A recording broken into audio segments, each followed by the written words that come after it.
11 août 1969. Il est 8 heures du matin. Linda Kasabian est dans une chambre sombre du Ranchspan. Elle regarde autour d'elle. La pièce est en désordre. Des vêtements et des objets sont éparpillés sur le sol. Elle se souvient.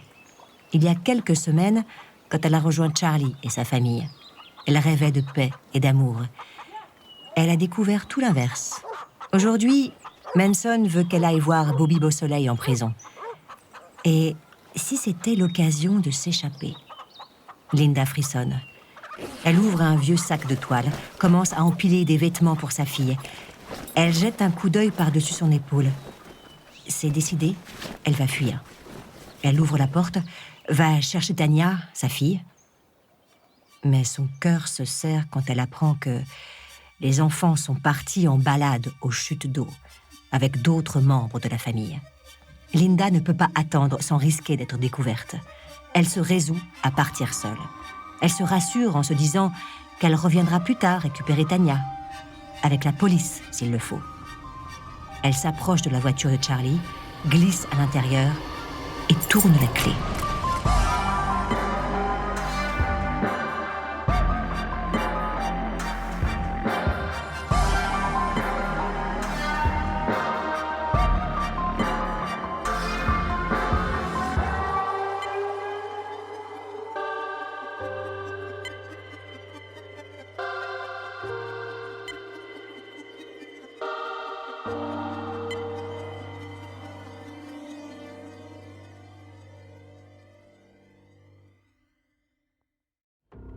Le suspect William Garretson, 19 ans, est assis dans une salle d'interrogatoire de la police de Los Angeles. Il habitait dans une petite dépendance derrière la maison où Sharon Tate et ses amis ont été assassinés. C'est la police qui l'a trouvé, le lendemain matin, alors qu'il dormait, inconscient des crimes qui venaient de se dérouler à quelques mètres de lui. Garretson, les cheveux en bataille, fixe le détecteur de mensonges devant lui. C'est une machine étrange, munie de nombreux fils et capteurs. Des électrodes sont fixées à ses doigts, captant les infimes variations de son pouls. Un officier lui explique le processus et les questions commencent. Où étiez-vous la nuit du meurtre de Sharon Tate? Avez-vous entendu quelque chose d'inhabituel cette nuit-là? Connaissez-vous quelqu'un qui pourrait vouloir du mal à Sharon ou à ses amis? À chaque fois, Garretson répond fermement non. Il explique que toute la nuit, il a écouté de la musique avec ses écouteurs. Il avait aussi fumé plusieurs joints. Autant dire qu'il n'entendait rien du tout. Les officiers échangent des regards sceptiques. La machine bourdonne doucement, traçant les résultats sur un rouleau de papier. On doit se rendre à l'évidence. Le gamin ne ment pas. On finira par le relâcher. À l'extérieur, des flashs crépitent. La presse attend Garretson de pied ferme. Il traverse la marée de caméras et de microphones avant de rejoindre sa voiture pour quitter la ville au plus vite. À Los Angeles, tout le monde pense qu'il est coupable. Il ne rêve que d'une chose, retomber dans l'anonymat. Dommage, chez les flics, on n'avait pas d'autre piste. Est-ce une histoire de vengeance? Un cambriolage qui a mal tourné? Un meurtre lié à la drogue? Dans cette affaire, rien ne semble logique. Linda Kasabian conduit sur l'autoroute déserte, direction le sud. Les larmes coulent sur ses joues. Elle pense à sa fille laissée derrière elle. Elle pense aux images des derniers jours. Elle pense aux cris, à la peur, à la violence. Elle espère que le Nouveau-Mexique lui apportera une nouvelle chance. Elle compte y retrouver Robert, son ex-mari, et lui demander de l'aide. Le 16 août 1969. Dès l'aube, une opération de grande envergure se prépare aux abords du Span Ranch. C'est le résultat d'un long travail de police sur les différents trafics qui ont lieu ici. Des voitures banalisées sont stationnées à distance, dans l'attente du signal. Plus de 100 adjoints du shérif du comté de Los Angeles, en tenue de raid, vérifient leur équipement. Un hélicoptère survole silencieusement la zone. À 6 heures précises, le commandant donne le signal, et les agents se mettent en mouvement. Les portes sont enfoncées sans avertissement. La plupart des suspects sont encore endormis. Les chambres sont rapidement sécurisées. Chaque coin est fouillé avec précision. Des armes illégales, de la drogue et des véhicules volés sont découverts. Parmi les suspects se trouve un certain Charles Manson, un habitué du système judiciaire. En tout, 26 suspects sont menottés un à un. Manson est calme, presque détaché, alors qu'il est escorté vers une voiture de police, comme s'il savait qu'il sera bientôt relâché à cause d'un problème sur le mandat de perquisition.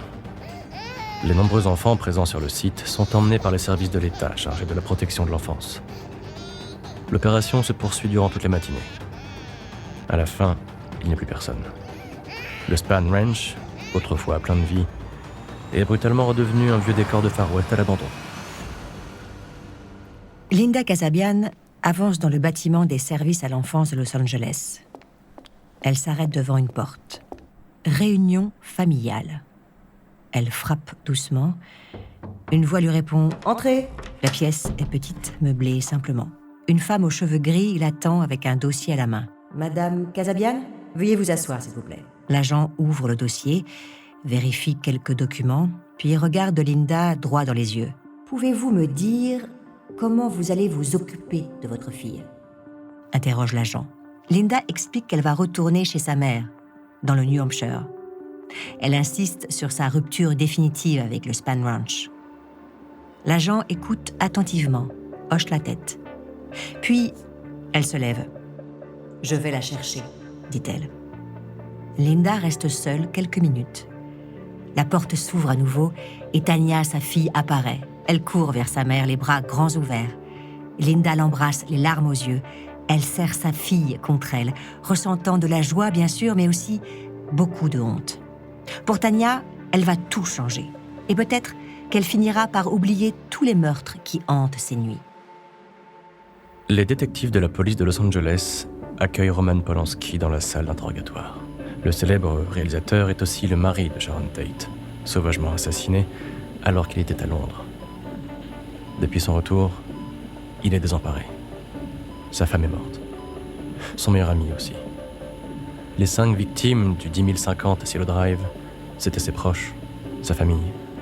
Sans parler de la 6e victime, son fils, Paul, mort avant même d'être né, alors que Sharon était enceinte de 8 mois. Roman Polanski est lui aussi à la recherche d'indices introuvables. Un détective prend la parole. La question commence. Sharon était-elle attirée par d'autres hommes ? Savez-vous qui est l'assassin ? Vous sentez-vous responsable ? Finalement, Polanski finit par quitter la salle. L'agent lui dit « Vous devez continuer à vivre ».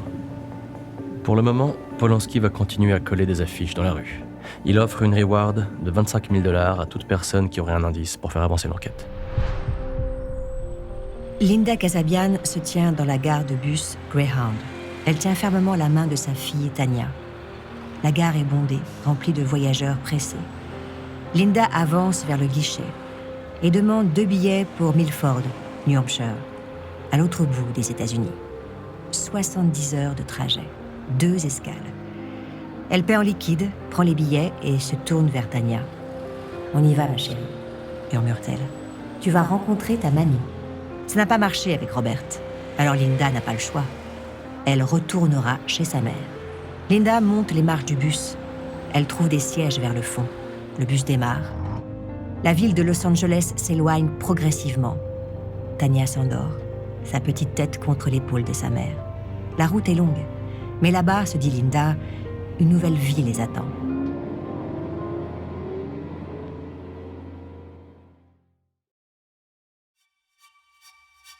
Avant de continuer cet épisode, une petite pause pour donner la parole à notre partenaire, sans qui ce podcast ne pourrait exister.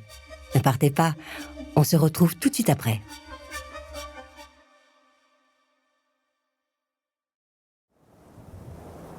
Octobre 1969. Dans la vallée de la mort, la lumière rougeâtre du matin éclaire les véhicules du shérif du comté d'Inyo. Les températures sont redevenues vivables après un été caniculaire. Les agents s'approchent du Barker Ranch, une baraque en bois sommaire perdue dans cette étendue aride. On suspecte les occupants de ce ranch d'être l'origine de nombreux vols et d'actes de vandalisme dans le parc de la vallée de la mort. Ils seraient arrivés il y a quelques semaines, après avoir fui Los Angeles. L'équipe se positionne. On frappe à la porte. À l'intérieur, il y a plusieurs jeunes, des filles et des garçons.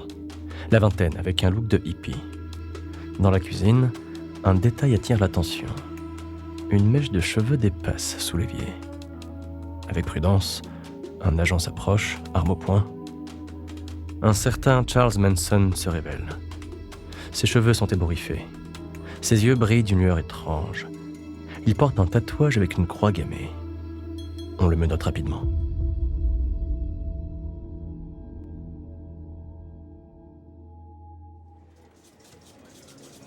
Le 26 novembre 1969, les détectives de la police de Los Angeles se rassemblent dans un bureau.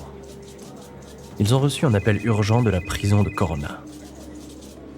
Nous avons une situation avec une détenue, Susan Atkins, qui pourrait être liée au meurtre de Sharon Tate. Les détectives se rapprochent du haut-parleur du combiné. L'agent continue. Atkins a tout balancé à une autre prisonnière, juste pour se vanter. Pourquoi elle est incarcérée ? Demande un agent de Los Angeles. Vol et vandalisme, dans le parc de Death Valley. L'agent continue. Atkins a raconté qu'elle a tué Sharon Tate. Elle a donné tous les détails de la scène du crime. Un des détectives prend des notes. Elle a dit que Tate lui a demandé pitié. Elle a supplié pour sa vie et pour celle de son bébé.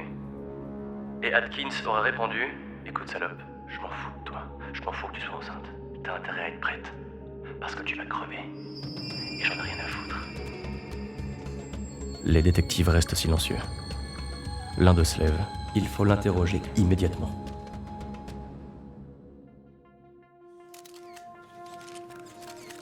Le 1er décembre 1969, la salle de presse de la police de Los Angeles est bondée. Le chef de la police, Edward M. Davis, prend la parole. Devant lui, il y a une table encombrée de 15 microphones. Après 8750 heures de travail acharné, le département de la police de Los Angeles a résolu l'affaire Tate, déclare-t-il fermement. Les flashs des appareils photo crépitent. Dans ce dossier, des mandats d'arrêt ont été émis pour 3 personnes, continue-t-il. Charles D. Watson, 24 ans, actuellement détenu à McKinney, Texas. Patricia Krenwinkel, 21 ans, en détention à Mobile, Alabama. Et Linda Kasabian, 20 ans, encore introuvable. Linda Kasabian est assise seule dans le salon, espérant que sa mère ne la rejoigne pas devant la télévision. Elle fixe l'écran où s'affiche son propre nom, avec le mot « mandat d'arrêt ».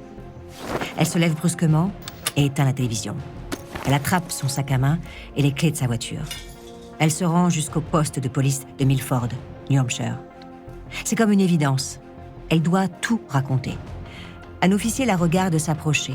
Sans attendre, elle annonce « Je suis Linda Kasabian. Je suis ici pour me rendre. Il y a un mandat d'arrêt contre moi en Californie. » L'officier l'invite à s'asseoir. Linda fond en larmes. Elle sent un poids quitter ses épaules. Tous ces horribles secrets qu'elle cache depuis des semaines. Elle pourra bientôt tout raconter. Elle est prête à dévoiler chaque détail, à faire tout ce qui est nécessaire pour mettre Manson et les autres en prison.